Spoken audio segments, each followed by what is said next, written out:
Pendant 8 ans, les contrôleurs routiers étaient privés d'installations permanentes à Baie-Saint-Paul, malgré le passage quotidien de centaines de poids lourds sur la route 138.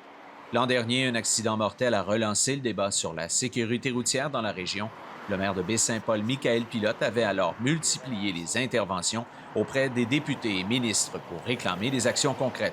On ne veut pas revivre non plus des tragédies comme on a vécu en 97 aux éboulements. Donc, avec les côtes qu'on a, ça allait de soi qu'on devrait faire des pressions sur le gouvernement du Québec pour que des mesures soient mises en place afin que les contrôleurs routiers puissent revenir dans la région de Charlevoix. Et aujourd'hui, c'est un grand jour.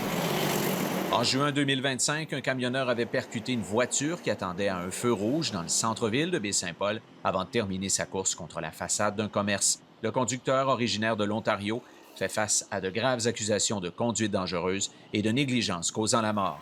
À compter d'aujourd'hui, les contrôleurs routiers sont de retour dans la région. On est de retour dans Charlevoix. Dans la dernière année, il y a eu quelques opérations conjointes comme celle-ci, mais là, il y aura un retour de nos effectifs sur place pratiquement à chaque semaine. Présentement, les contrôleurs routiers sont confinés dans les postes de contrôle à cause du jugement du tribunal administratif du travail.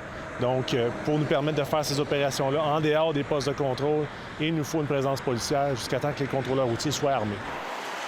Le ministère des Transports confirme par ailleurs qu'une nouvelle aire de vérification des véhicules lourds sera installée au même endroit que l'actuel arrêt de vérification des freins.